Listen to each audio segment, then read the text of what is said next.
Thank you for your interest in the Oscar low flow system.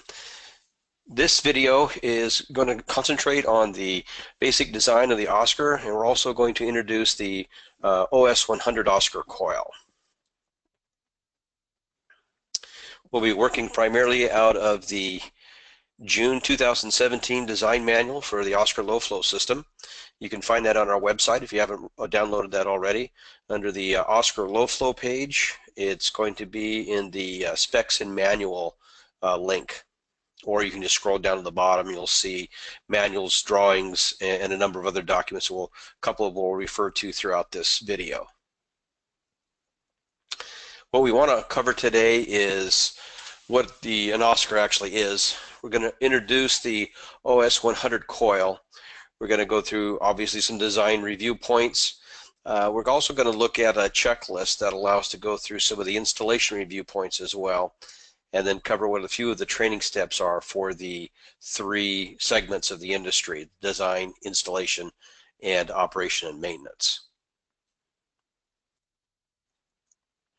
An Oscar is an acronym that stands for an on-site sand coil area recharge, and it basically describes what the technology is. This photograph basically is an Oscar that's been in for about a year, showing the lush green grass growth over the Oscar coils.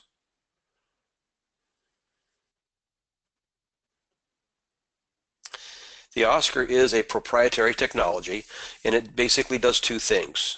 It's a treatment unit for fecal coliform removal, as well as a final disposal component.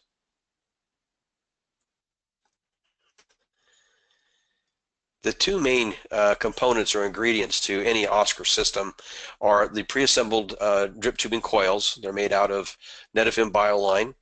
We have actually two coils available. One, the OS 50, which is a 50-gallon-a-day design flow, and the second is an OS 100, which is a 100-gallon-a-day design flow. The other main component for the Oscar is sand, C33. We're looking at a minimum soil depth or sand depth of 6 inches under and also 6 inches above the coil.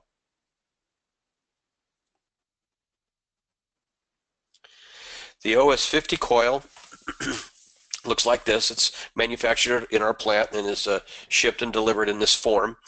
The white PVC pipe, it's a 1-inch pipe. It's just a bracket to hold the tubing in its shape.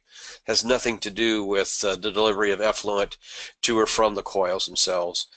The green is just a background so that you can see the coil itself without interference of other background noise. The OS 100 is very similar. The only real big difference is it takes up a little bit more space, and it has twice the amount of tubing on the bracket. But ultimately, once it's installed, it's going to look very similar to the OS 50. From the side view, we want to install the Oscars represented by the horizontal dashed lines. We want to install the Oscar level, and we're showing here on a flat site a minimum of 6 inches under the coil, of sand under the coil, and 6 inches of sand above the coil. And on the side slopes, we need a minimum slope of 1:1. It can be less steep than that, but a minimum of 1:1 slope. And then we are required to have two inspection ports, one port within the coil area and the other out in the toe of the sand. Both inspection ports reach all the way to the interface surface with the soil and sand interface. The Oscar unit is, again, a bacterial and disposal component specifically used with a low-flow treatment unit. And we combine both these technologies as one treatment train, and we refer to them as the Oscar low flow.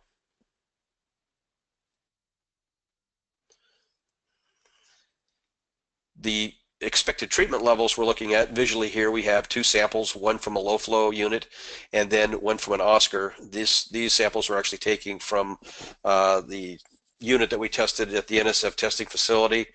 The Oscar was built within a PVC liner, just like an intermittent sand filter, with an under drain so that we could then collect the effluent for flow measurement as well as chemical analysis. So that's how we were able to obtain that sample from the Oscar unit. The treatment levels over a 6-month NSF test are similar to this. The gold bars represent the fecal coliform concentration in the incoming sewage into the system. We range from about 10 million to almost 100 million fecal coliforms per 100 milliliters. That's about 4 ounces of liquid. The blue bars represent the fecal concentration after the low flow unit, and that was from the low couple thousands up to about 50, 60,000. And the turquoise color are what came out of the, or as a result of the Oscar units. We had a high the first month of about 220 fecal coliforms, and then on months 4 and 5 we had between 1 and 2 fecal coliforms per 100 mils. That was the average for the entire month.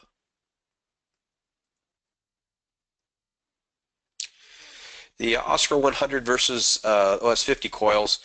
The OS 50, again, they're 50 gallon a day design flow. They take up an area within the sand bed or sand area of a 5 by 5 foot area or 25 square feet. That's going to be includes 50 emitters with a concentration of about 2 emitters per square foot.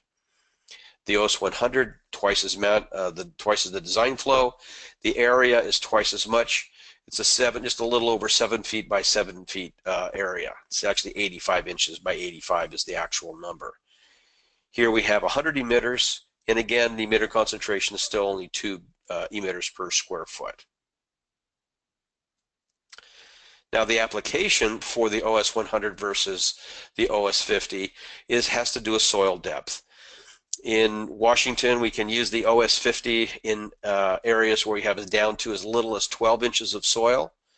With the OS 100s, we have to have a minimum of 18.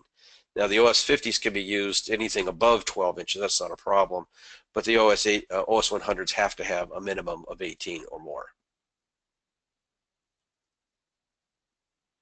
And again, the layout of the coil, OS 100s. Now, it's interesting to note that in the OS 100 coils, up to 500-600 gallons a day, each coil is going to have a connection both to a supply and a flush manifold. The other important thing is here, if you notice, I'm going to go back one slide. If you notice on our bracket, that's the horizontal double line running right between, or right through the middle of all the tubing. That's our bracket. And the bracket itself is 85 inches long. And when we rotate this coil 90 degrees and put them end to end within the sand area, what we end up with is the exact spacing that you need to have for your actual design. So there's really no measurement other than how much sand you have to put on the ground or how big the basal area is. But as far as the placement of the coils, it's all basically automatic. Now, the real advantage of, or difference between using the OS 100 and the OS 50 is geometry, what kind of shape the basal area will take. Both units are going to require the same area given the same design flow, but you will have different dimensions. For instance, in the OS 50, if we're using a 480 gallon design flow, the minimum length that you're going to need for that Oscar system is 56.5 feet long. And that's assuming at least 12 inches of native soil. In the OS 100s, the minimum length, given the same design flow, is going to be 36.5 feet. Again, we're assuming here 18 or more inches of native soil. So you can see, on the skinnier lots, we could fit OS 100 coils in areas where we couldn't do the OS 50 given the same design flow. Now, we're going to go over some of the general design review, regardless of whether it's OS 50s or OS 100s. We're just kind of pretty much talking generically about the coils and primarily referring to the OS 50s, but know that the same principles are going to apply to the OS 100 coils. So we'll talk about the standard packages, some setback issues, and then the rest of it's going to be calculations of basal area, hydraulic layout. That's how the coils are arranged and tied together. We're going to talk about some total dynamic head for the supply line of the Oscar, and we'll also go over some of the low flow issues with the tankage. Ultimately, where we're going to end up is in this place here, where the 4 main components of the Oscar low flow system will be addressed.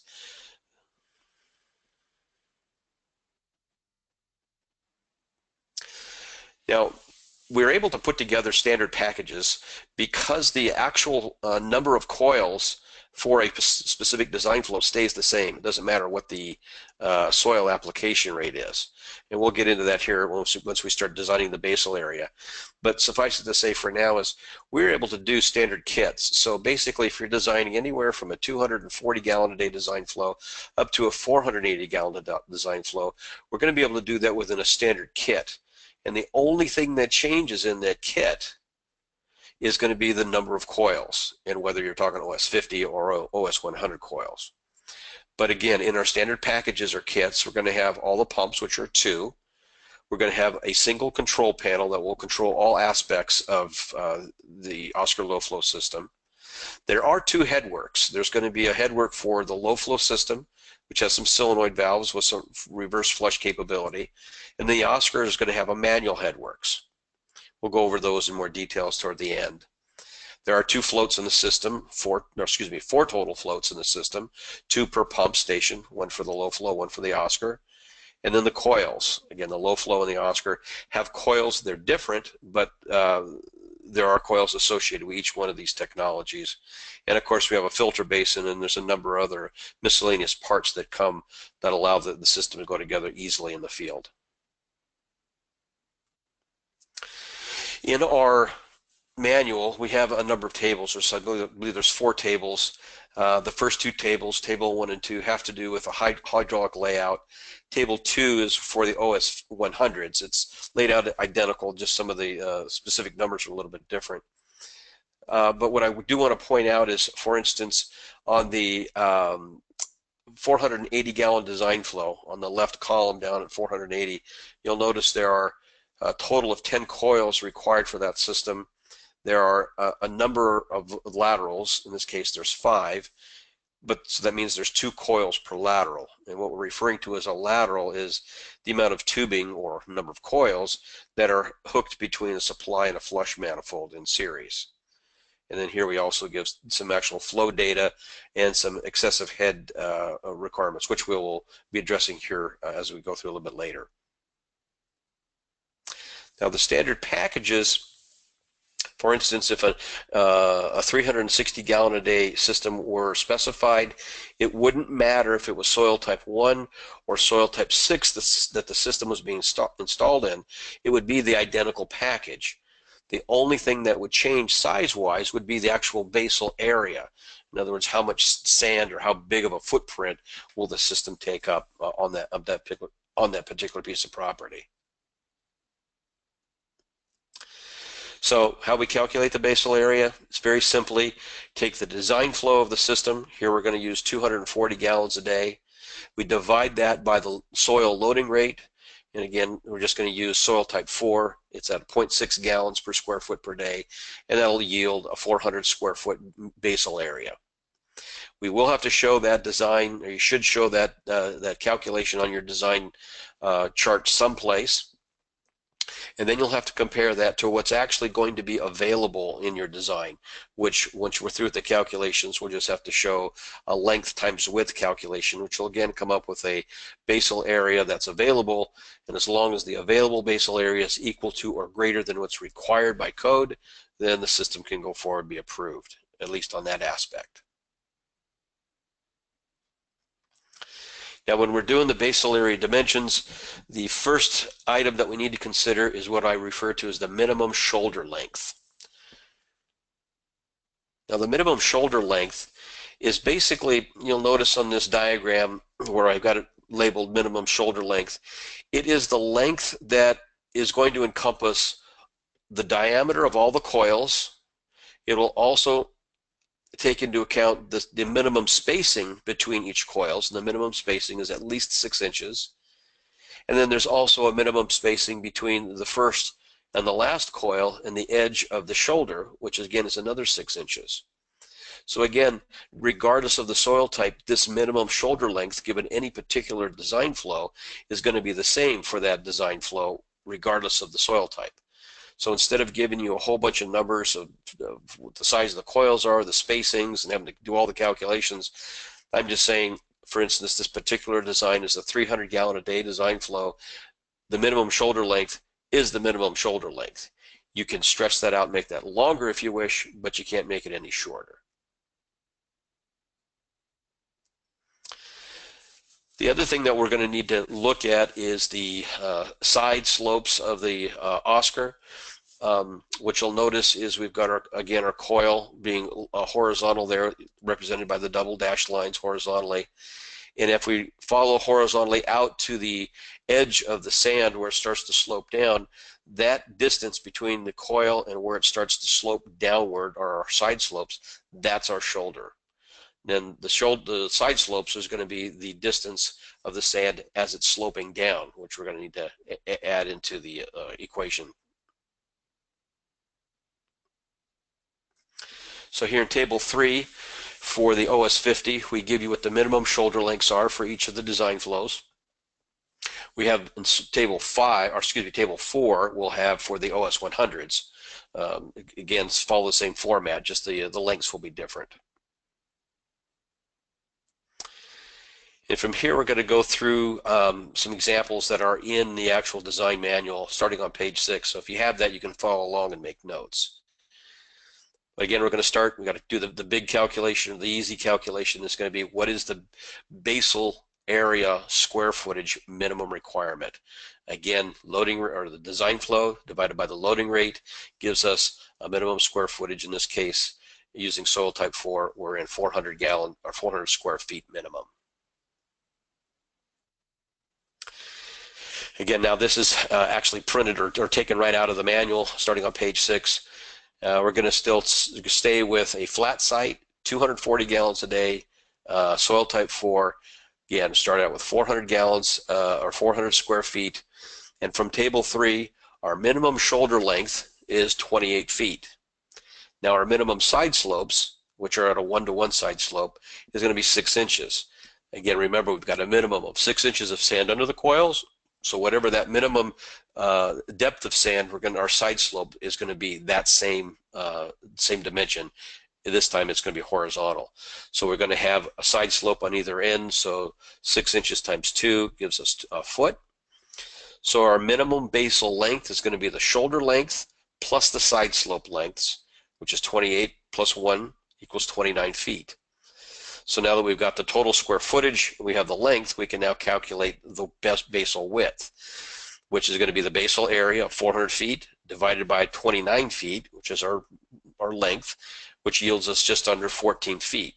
So we'll go ahead and just round up to make it easy.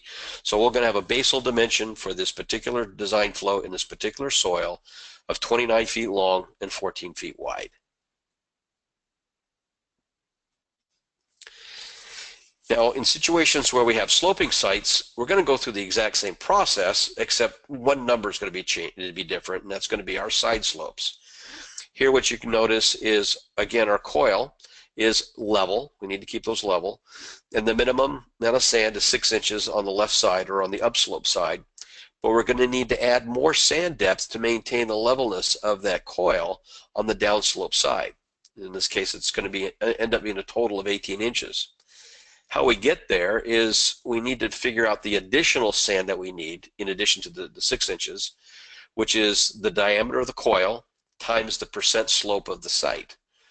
So we're going to work in inches. So if we take 60 inches, which is the diameter of the coil, times 20% or 0.2, we end up with an additional requirement of 12 more inches of sand that we have to add under the coil.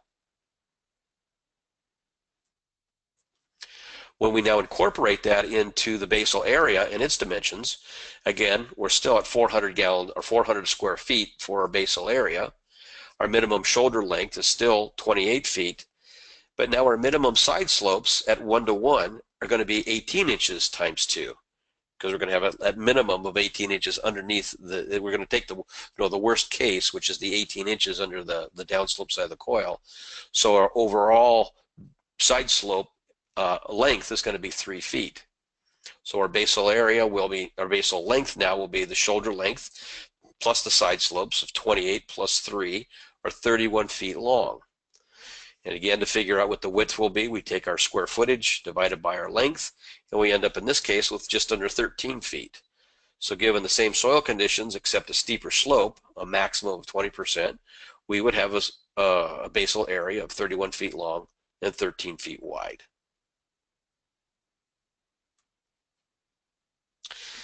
Now, The only thing that we can't dictate or predetermine in this whole design package is what the total dynamic head will be on the supply line going from the pump chamber up to the Oscar system itself. We've had systems where this distance has been 600-700 feet away.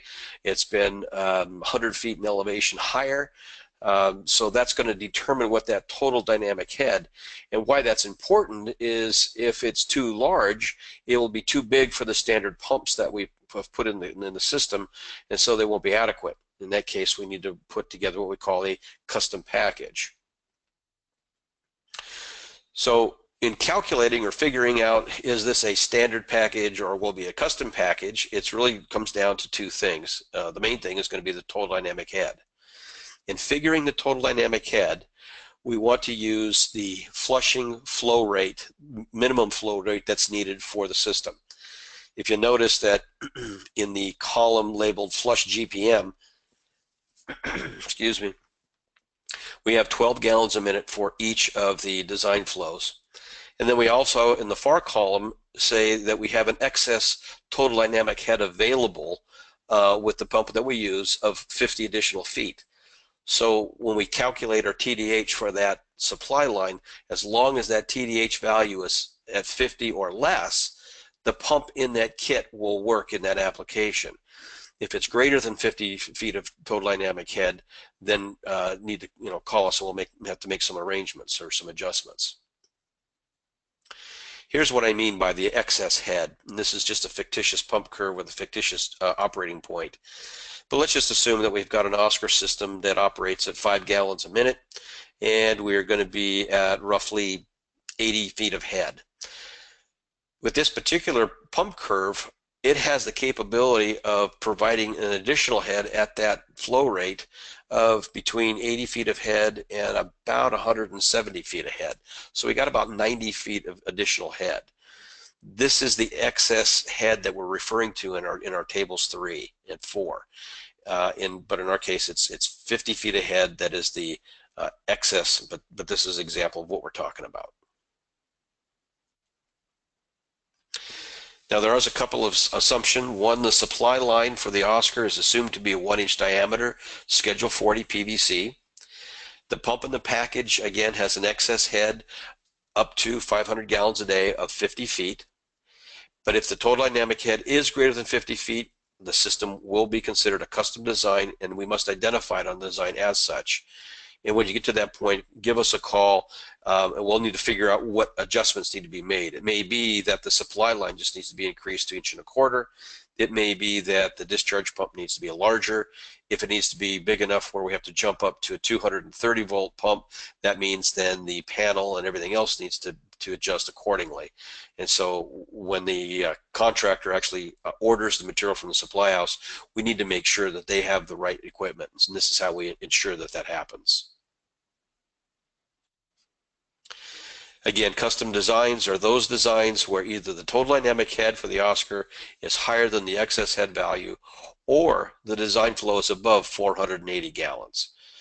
So any design flows that are going to be approaching 600 gallons a day are going to be considered custom.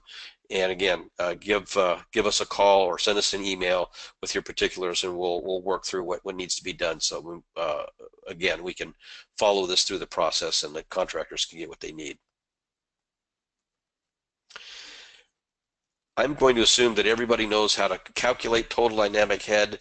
You can use either the Hazen-Williams formula or tables, doesn't matter to me. If for some reason you don't know how to do this, please give me a call. We'll work you through how to do that. It's real important here to note that in each of our design flows, the layout of the coils and how they're plumbed together between the supply line and the flush line are very similar. But don't assume just because one design flow is done one way that all of them are done the same way. So in our tables, we'll give you an example of the number of coils, the number of laterals, the number of coils per lateral. We also give sample drawings on our website of those specific design flows. And it's very important that your designs have the correct arrangement so that the installers actually install it correctly in the field. And that way the standard packages will work on all applications.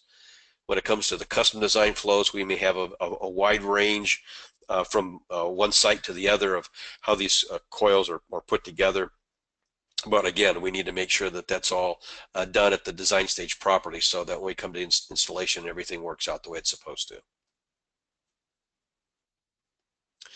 Just real briefly, we're required by Washington State Department of Health to have a slightly different setbacks than other systems.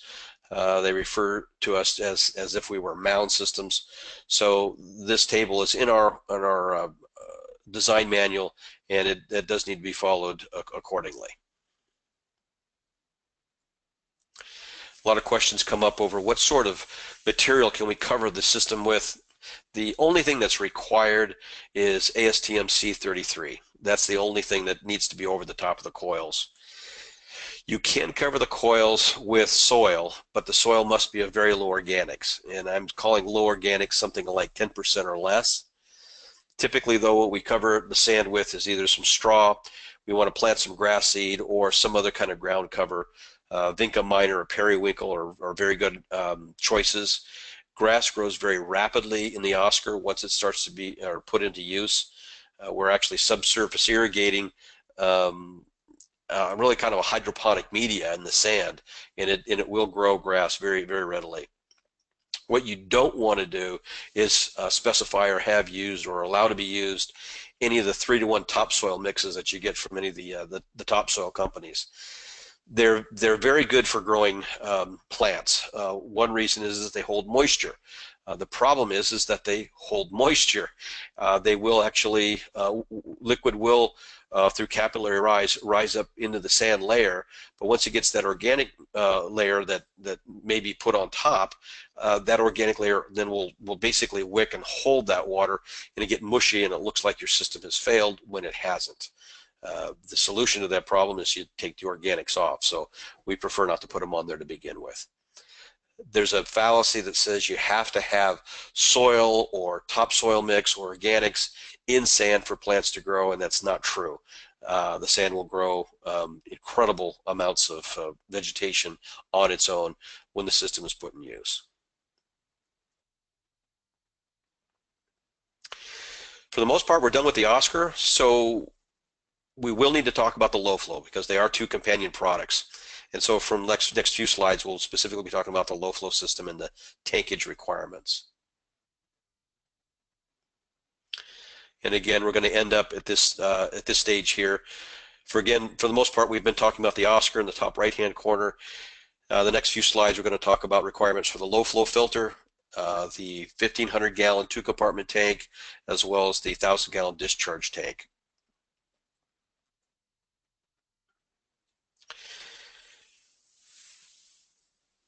The low flow system is based upon septic tank effluent technology. So the raw sewage does need to be settled. So we're going to run that through what we call a settling tank, and then that liquid will flow into a recirc tank. You can do this with 2 separate tanks. You'll need to do 2 1,000-gallon tanks if you do. If not, what we recommend is using a double compartment 1,500-gallon tank, and with a 2/3, 1/3 split between the first and second compartment. Now, the only real difference that you might find in some of the precast tanks that are off the shelf is we do not have a center baffle between the 2 compartments. In this case, we want to show have a flow-through port, which is represented by the gap in those dashed vertical lines shown in the middle of the tank there. This is basically a hole that's maybe 4 inches in diameter. Could be a slotted hole as well. It needs to be somewhere between 24 to 28 inches from the bottom of the floor. Also, we're showing a concrete tank. It is allowable and approvable to use polyethylene tanks. On our website, we do show drawings and specifications for both the infiltrator and the Roth tank.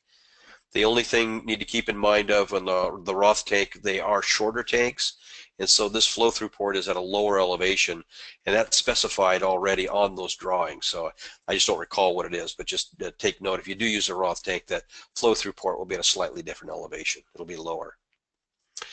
What we'll do is we'll maintain a minimum liquid level in the tank of 1,200 gallons, And so that'll give us the minimum volumes we need of 800 on the settling side and 400 on the recirc side.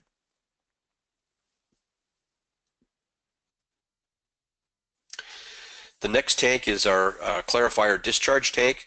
It is a single compartment 1,000 gallon tank. And if you've noticed, we've got just basically one pump in each system or in each tank, and we do not have a shroud or a screen around any of these pumps. They are naked, designed that way to be installed naked in the tanks.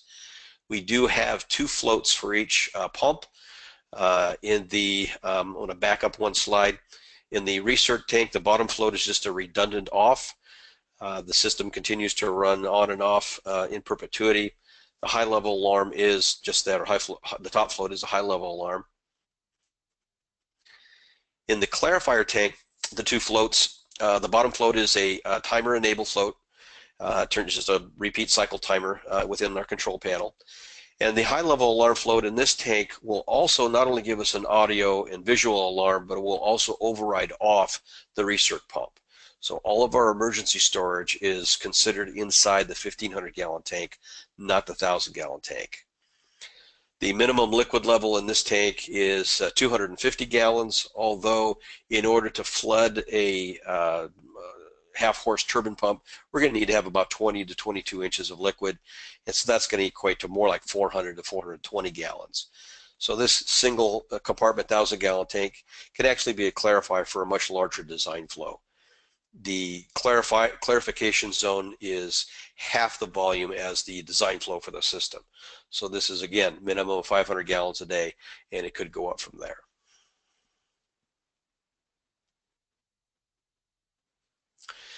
Our low flow filter, cross-sectional, once installed will look like this. From a design standpoint, it just use the cut sheets that we've got made available on the website, work just fine.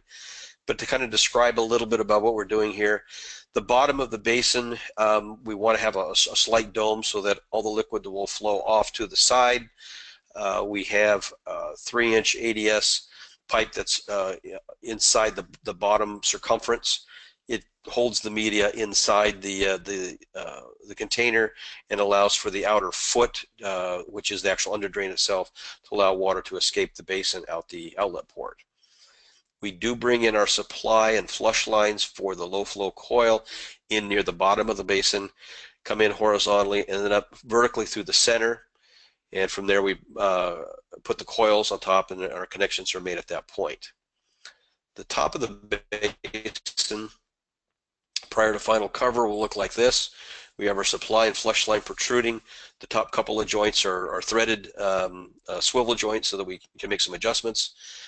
All the installer needs to do is to glue the piping in on either end. There's no measuring or cutting needs to be done here. There's actually really no designing that's done as well. It's all basically pre-packaged and pre-done already.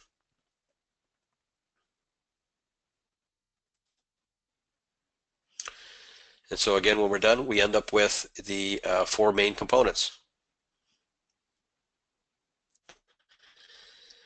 Now, when we're doing the design, or if you know we're talking regulatory review, there are just a couple of main points other than the normal setbacks to wells and houses and surface waters and those kinds of things. But I put together this checklist specifically for the items that we need to look at when it comes to the Oscar low flow system. The top half of this page is dedicated to the application or the design process. You can see we've got to cut some fill in the blanks or basically check the areas.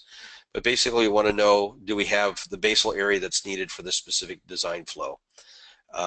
Do we have the area available? In other words, once we've done the design, the length times the width, is it at least as big as the area that's needed or required? Do we have the correct number of coils for the design flow? The proper arrangement according to the drawings and in the tables and the design manuals. Are the coils shown the way they should be? And again, what are the calculations for the total dynamic head for the Oscar supply line? Are we under or over 50? And if they're over 50, what makes this, how are we making that adjustment? Now the low flow, a little bit simpler, a little more straightforward. Anything up to 500 gallons a day, you're basically going to have the same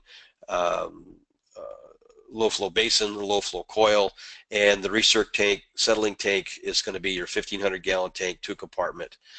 Again, you could use two 1,500 or two 1,000 gallon tanks for that arrangement.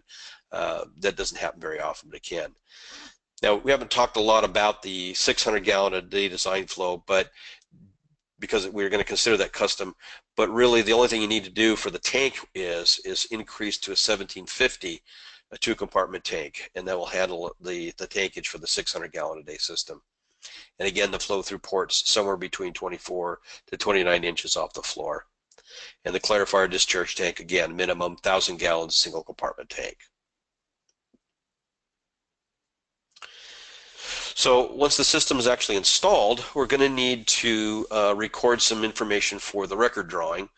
And primarily, other than the fact of where the system is located and how it's dimensioned on the property site, the flow criteria and pressure is what we're going to need to record. In this system, we have 2 headworks, so we're going to have 2 sets of data for pressure and flow. If you notice, on top of the 1,500 gallon tank, there is a rectangular box labeled reverse flush headworks. There are 3 pressure gauges in there. We're going to have to measure the pressure for those. And then the line heading up away from that, called the supply line, you'll notice there's a flow meter on that. We're also going to have to take a flow meter reading at that point. That will be for the low flow portion. Now the Oscar, we're going to get the same type of data, but if you'll notice just to the left of the Oscar layout itself, there's a Oscar headworks. In that headworks is 3 gauges. There's also the disc filter as well as the flow meters, all contained within that same box. So what we'll look at then when we do the field review will be the bottom part of the sheet. And on the Oscar, we're just going to make sure we've got the correct footage, length times width. Do we have the proper media cover and sand depth both below and over the top of the Oscars? Are the coils level? Then they just need to appear level. You don't need to actually stick a level on there. Headworks should be near the Oscar headwork should be near the Oscar and buried in the soil. Early on, people were just basically burying the Oscar headworks within the sand of the Oscar. The problem is the sand does not create or provide very much of a thermal protection during cold weather. We did have a couple freeze that were buried in sand. Everything that was in the soil survives very cold temperatures, so that's a requirement. It's got to be in the soil up near the Oscar. What we're also going to do is read the pressure gauges with the flush valve closed, and we'll show you what that looks like here in a couple more slides. And we're going to record the flow rate both with the valve closed, flush valve closed, and that's going to give us what the emitter discharge rate is. And then we're also going to measure with the valve open, and that's going to give us the indication what our minimum flow is for our flushing velocities. The low flow, much simpler. Again, we're going to have the same pressures, gauges 1, 2, and 3. We're also going to look at, do we have enough gravity fall from the basin, low flow basin, back to the recirc tank.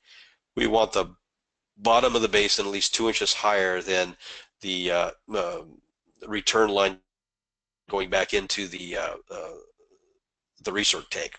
So we need to make, it could be greater than that, but we want a minimum of 2 inches of fall. And then we're going to measure the flow rate during the dosing for that.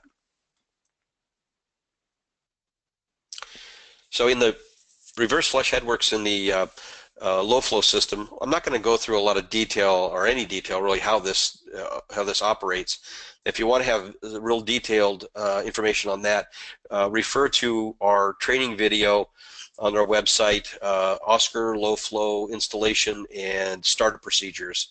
It's a 90-minute long video. The last 20 minutes are specific to the startup, and they do go through a lot of detail of how this headworks works.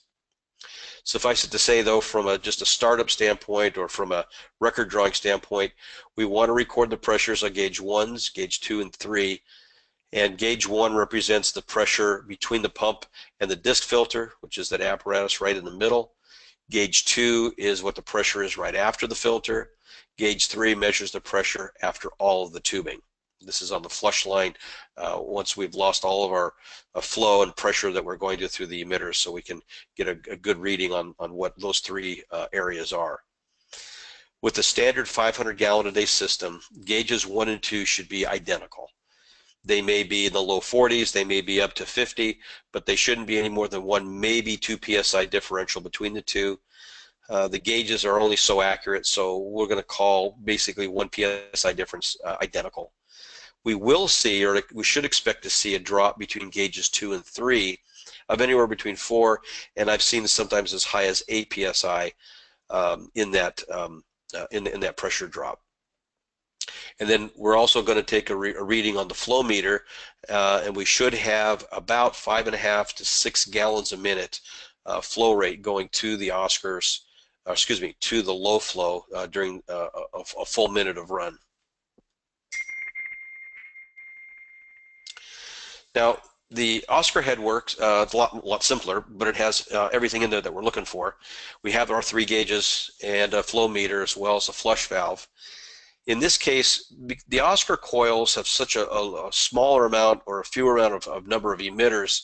What we find is, using the exact same pump that we do in the low flow, the pressures on the Oscar head works, gauges 1, 2, and 3, are identical all the way across the board. We shouldn't see really any drop between gauge 1 and gauge 3. We should see pressures somewhere between the low 40s, maybe up to close to 50 or so. But again, it's more important that all 3 gauges are reading the same. If gauge 3 is reading way low, it means we've got possibly a break someplace. If there's a differential between gauges 1 and 3, we probably have a bunch of debris in the filter and it needs to be cleaned out. You'll notice that the ball valve there in this case is open. We want to leave the ball valves closed when we're going to put the system into operation. This valve is only opened during the operation and maintenance check when we're doing an actual flush of the system. Otherwise, the normal position for that valve is closed.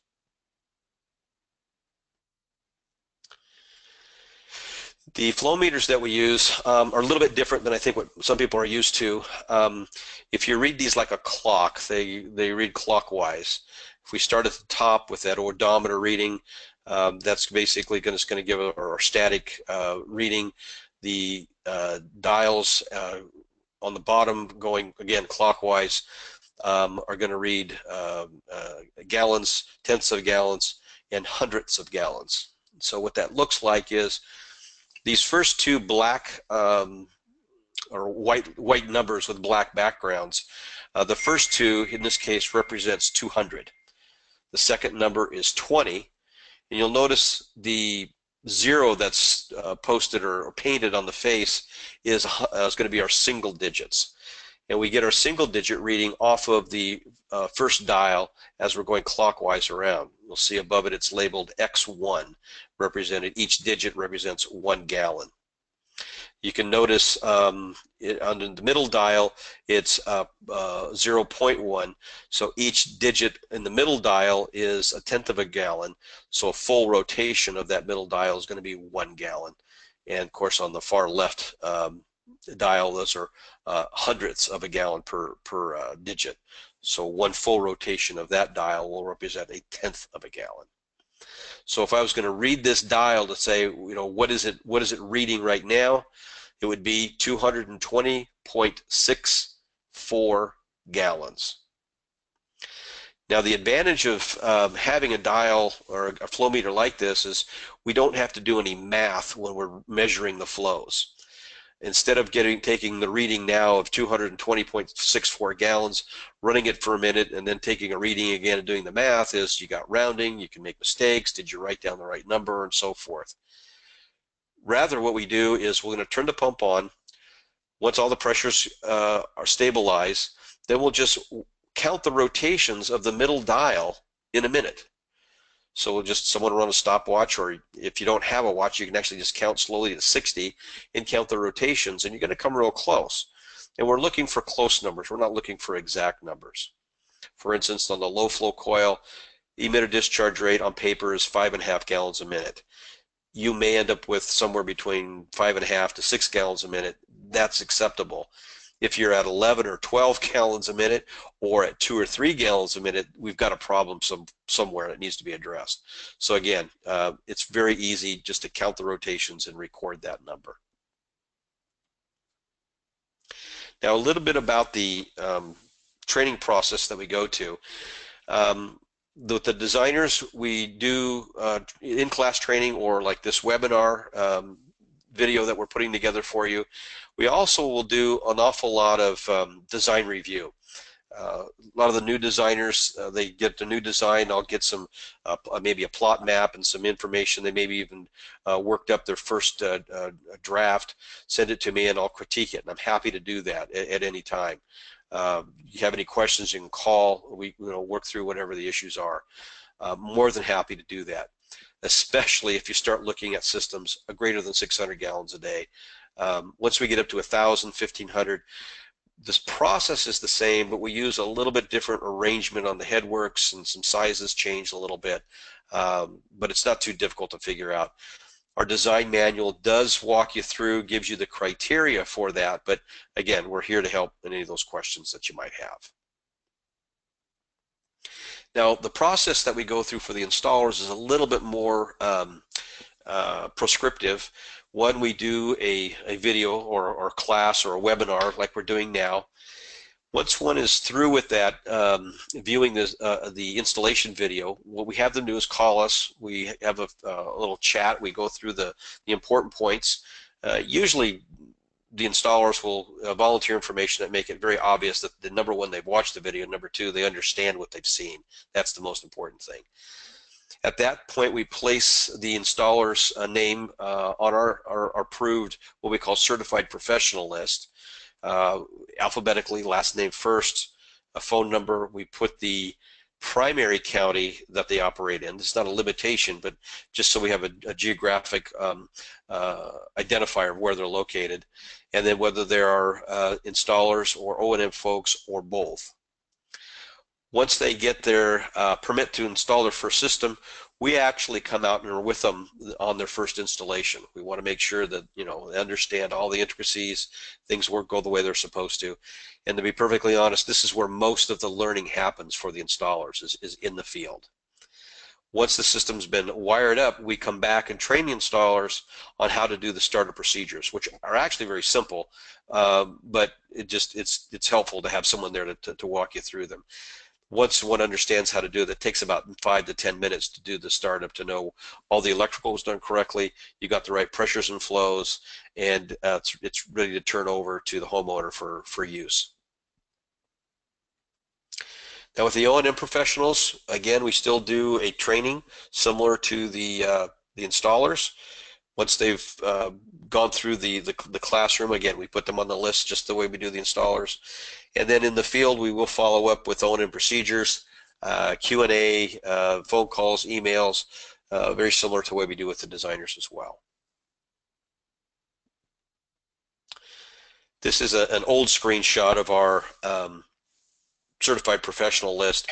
The only thing different regarding this list is we do add a primary county of responsibility, but this list is available. You can find it under the certified professional tab, and it's a PDF that can be downloaded or just referred to here at any time. If you've got any questions, need some more information, please feel free, email at info@lowridgetech.com. Our website's full of information. Again, thank you very much for your attention.